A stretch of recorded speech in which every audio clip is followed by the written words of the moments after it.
Hello दोस्तों, कैसे हैं आप। आशा करते हैं कि आप सब अच्छे होंगे। दोस्तों, 2-3 दिन से वीडियो नहीं बना पा रहे थे। कारण था कि हमारे पास में ही भागवत कथा हो रहा था, तो इस कारण है बहुत शोर शराबा हो रहा था, तो वीडियो शूट करने में हमें परेशानी हो रही थी। अब मैं रेगुलर वीडियो डालूंगा। तो चलिए दोस्तों, अब वैकेंसी भी आने वाला है नया ग्रुप डी का। 1,04,000 का आसपास का नोटिफिकेशन आया है, तो तैयारी आप लोग शुरू कर दीजिए और बढ़िया से पढ़ाई करिए। एक गोल्डन चांस है, 1 लाख सीट पे वैकेंसी रेलवे में आई है, तो हर तरह का पोस्ट उसमें है। ग्रुप डी है, वर्कशॉप का पोस्ट है, टेक्नीशियन का पोस्ट उसमें है। तो चलिए शुरू करते हैं। क्वेश्चन रिपीट बाय रिपीट कराएंगे, इतना प्रैक्टिस अच्छे तरीके से सिर्फ सुनिएगा। हमारी वीडियो में जो कही हुई बात है उसको सिर्फ आप सुनेंगे ना, तो आपको बहुत सारा नॉलेज, मतलब एक्स्ट्रा एक्स्ट्रा मतलब नॉलेज मिलेगा उससे। चलिए शुरू करते हैं। अल्फ़ा और बीटा की खोज किसने की थी। जो अल्फ़ा और बीटा जो जो कण है उसकी खोज तो रदरफोर्ड ने किया था। अल्फ़ा और बीटा की खोज किसने की थी? रदरफोर्ड ने। हंटर कमीशन के गठन के समय भारत का वायसराय कौन था? तो हंटर कमीशन जब आया था तो उसमें भारत का वायसराय था लॉर्ड रिपन। यूरोप महाद्वीप की सबसे लंबी नदी कौन सी है? जैसे यूरोप महाद्वीप की सबसे लंबी नदी बोल्गा है। बोल्गा बोल्गा नदी है जो यूरोप महाद्वीप की सबसे लंबी नदी है। दूध के खराब होने के कारण कौन सा जीवाणु है? तो ये लैक्टोबैसिलियस जीवाणु के कारण दूध खराब होता है। दूध खराब किसके कारण होता है? लैक्टोबैसिलियस एक जीवाणु होता है, उसके कारण दूध खराब होता है। जालियांवाला बाग हत्याकांड के विरोध में किसने नाइटहुड तथा किसने केसर हिंद की उपाधि लौटा दी थी?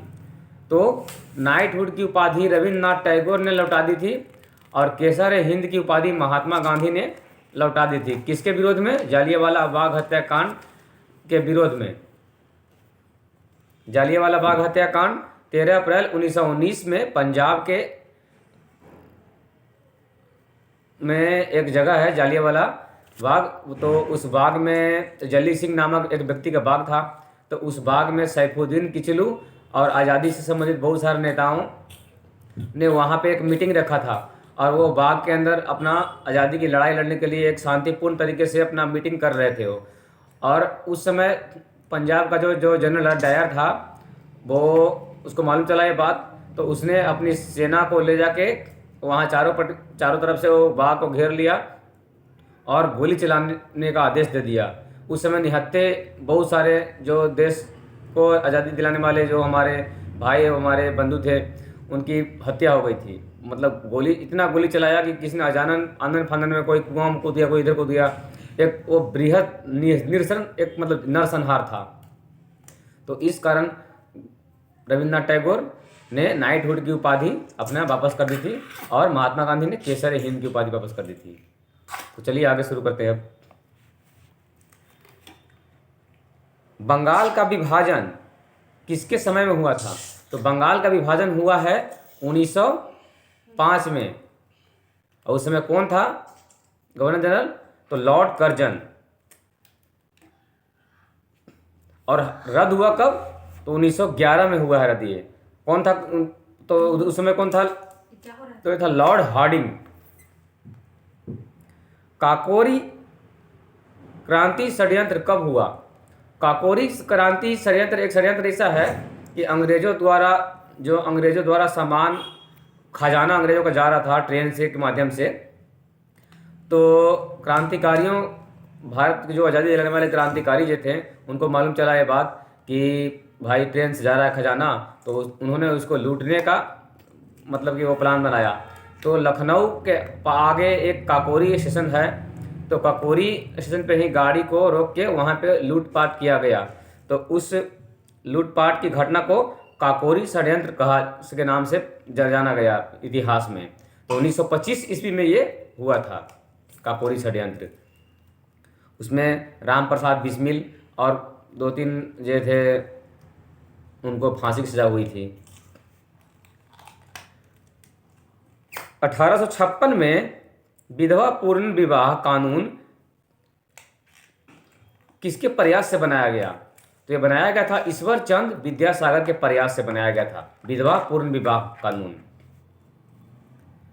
विश्व का सबसे बड़ा स्टॉक एक्सचेंज जो टोक्यो जापान के शहर में है, टोक्यो, उसको जापान की जो सेंसक है उसको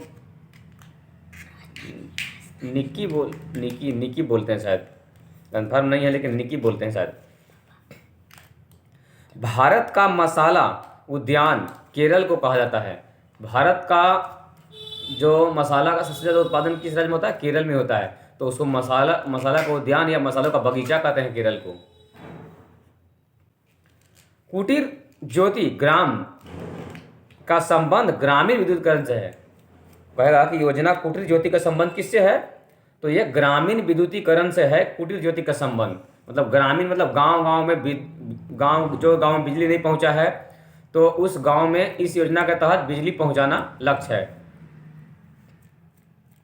पागल कुत्ते को काटने से कौन सी बीमारी होती है?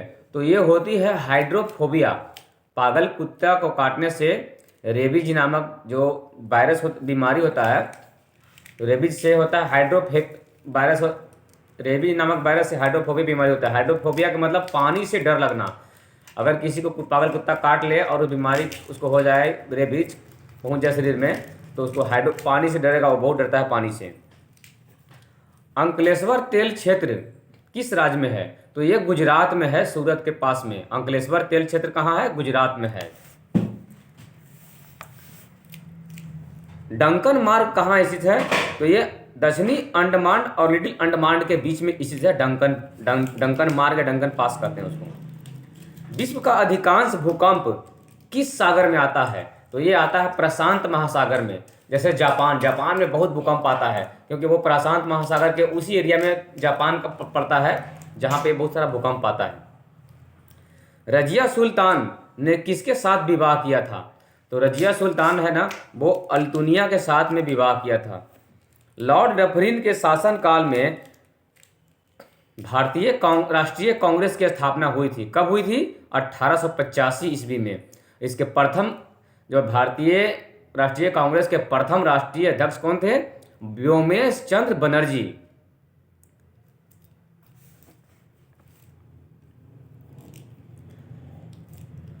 अठारह की लड़ाई में बिहार से जो नेतृत्व किसके हाथों में था? तो ये था बाबू वीर कुंवर सिंह के हाथों में था बिहार से नेतृत्व। पिट्स इंडिया एक्ट कब पारित हुआ? तो ये पारित हुआ 1784 ईस्वी में। क्वेश्चन आ जाएगा कि पिट्स इंडिया एक्ट कब पारित हुआ? तो 1784 ईस्वी। रेटिना के बीच के वृत्ताकार भाग को क्या कहते हैं? जो आंखों में जो रेटिना है उसके बीच के जो वृत्ताकार भाग है क्या कहते हैं? उसको कहते हैं पीत बिंदु। दक्षिण एशिया का सबसे बड़ा मरुस्थल कौन सा है? तो ये है थार मरुस्थल। दक्षिण एशिया का सबसे बड़ा मरुस्थल थार मरुस्थल। थार कहाँ है? राजस्थान में है। और पाकिस्तान और राजस्थान मतलब इंडिया पाकिस्तान की बॉर्डर पे है वो। और हमारा जो किस राज्य की सीमा लगता है? तो राजस्थान की सीमा लगता है वहाँ पे थार मरुस्थल के पास में।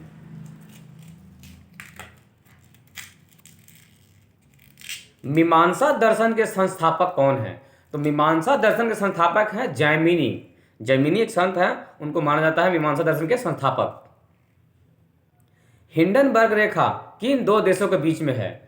तो ये जर्मनी और पोलैंड के बीच में हिंडनबर्ग रेखा है। जैसे भारत और पाकिस्तान के बीच में रेड क्लिफ रेखा है। रेड क्लिफ रेखा किस भारत और पाकिस्तान के बीच में है? और भारत और चीन के बीच में कौन सा रेखा है? तो मैकमोहन रेखा है भारत और चीन के बीच में।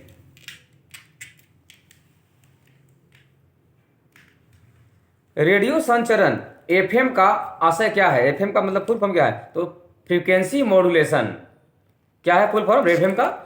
एफएम का फुल फॉर्म है फ्रीक्वेंसी मॉड्यूलेशन। पृथ्वी को गोल बतलाने वाला प्रथम विद्वान कौन थे? तो ये थे पाइथागोरस। पृथ्वी गोल है, इन्होंने पहली बार बताया था पृथ्वी गोल है। संतुलित कीमत का अर्थ क्या होता है? उसका अर्थ होता है मांग और पूर्ति का निर्धारित कीमत। मांग और पूर्ति का, मांग एवं पूर्ति द्वारा निर्धारित कीमत को संतुलित कीमत कहते हैं। नोबेल पुरस्कार की प्रथम मुसलमान महिला विजेता कौन है? तो ये है शिरीन इबादी। नोबेल पुरस्कार जो जो प्रथम मुस्लिम महिला को मिला उसका नाम है शिरीन इबादी। शिरीन इबादी। पहली बार किसी मुस्लिम महिला को मिला था नोबेल पुरस्कार, उसका नाम क्या है? शिरीन इबादी। भारत का सबसे पुराना फुटबॉल क्लब कौन सा है? तो यह है मोहन बागान। मोहन बागान कलकत्ता का फुटबॉल क्लब है, वो बहुत पुराना है। उसकी स्थापना हुई थी 1889 ईस्वी में।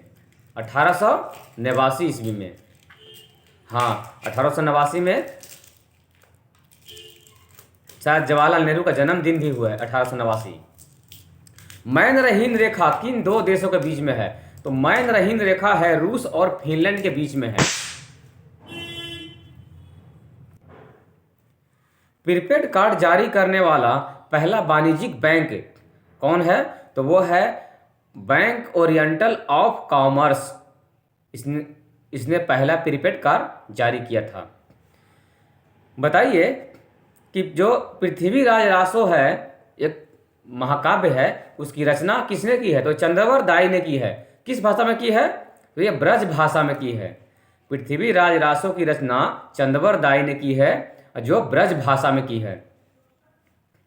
अजंता की चित्र किस स्टाइल में बनाई गई है? अजंता की चित्र है जो औरंगाबाद महाराष्ट्र की गुफा में है स्थित है। अजंता बहुत फेमस है बौद्ध कथाओं के लिए, बौद्ध धर्म की चित्रकारी के लिए।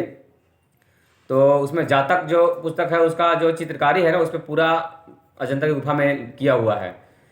तो वो टेम्परा स्टाइल में बनाया गया है। अजंता की चित्रकारी किस स्टाइल में बनाई गई है? टेम्परा स्टाइल में। कर्क रेखा और मकर रेखा के मध्य अक्षांश का अंतर कितना डिग्री का होता है? तो 47 डिग्री का होता है। कर्क रेखा और मकर रेखा के बीच का अक्षांश का अंतर कितना होता है? 47 डिग्री का। टमाटर का रंग लाल होता है, किस कारण होता है? तो टमाटर में एक लाइकोपिन पाया जाता है, इस कारण टमाटर का रंग लाल होता है। क्रिकेट मैच का भारत में टीवी पर सीधा प्रसारण कब शुरू हुआ? तो यह शुरू हुआ था 1966 ईस्वी में, दिल्ली से प्रारंभ हुआ था। क्रिकेट मैच का भारत में सीधा प्रसारण कब शुरू हुआ? तो यह हुआ था 1966 ईस्वी में, सीधा दिल्ली से प्रसारित हुआ था। ये 1966 में लाल बहादुर शास्त्री की मृत्यु भी हुई है और इंदिरा गांधी प्रधानमंत्री भी बनी है 1966 में। 1 KB 1024 बाइट्स के बराबर होता है। 1 KB बराबर कितना? 1024 बाट। और 1 GB बराबर 1024 MB। 1 GB बराबर 1024 MB। मधुबनी कला का संबंध किस राज्य से है? तो मधुबनी कला का संबंध बिहार से है। जो मधुबनी पेंटिंग एक फेमस है बिहार में, इसी के लिए फेमस है मधुबनी पेंटिंग, मतलब चित्रकारी के लिए। बनारस हिंदू विश्वविद्यालय की स्थापना किसने की थी? तो एक ये थे पंडित मदन मोहन मालवीय के द्वारा किया गया था। कब किया गया था? 1916 ईस्वी में। 1916 ईस्वी में भारत में होम रूल लीग की स्थापना भी हुई है। 1916 ईस्वी में किसके द्वारा? तिलक और एनी बेसेंट के द्वारा होम रूल लीग की स्थापना हुई थी 1916 में। और बनारस हिंदू विश्वविद्यालय की स्थापना भी हुई है 1916 में, पंडित मदन मोहन मालवीय के द्वारा किया गया था। गंधार की कला की गंधार शैली ग्रीक बौद्ध शैली को कहते हैं, संज्ञा दी गई है। गंधार शैली को क्या कहते हैं? ग्रीक बौद्ध शैली। अकबर का राज्याभिषेक 13 वर्ष 6 महीने की आयु में कलानौर में हुआ था। कलानौर पंजाब में एक जगह है, वहीं पे अकबर का राज्याभिषेक किया गया था। अकबर का जन्म कब हुआ है? 1542 में।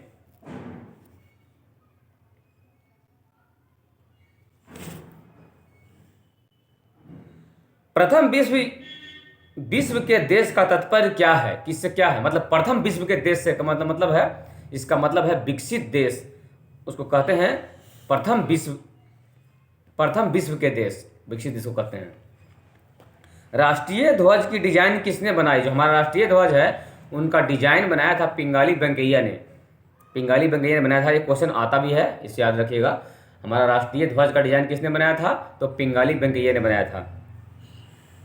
बक्सर के युद्ध के उपरांत कौन सी संधि हुई थी? तो ये 1765 में इलाहाबाद की संधि हुई थी, बक्सर के युद्ध के उपरांत।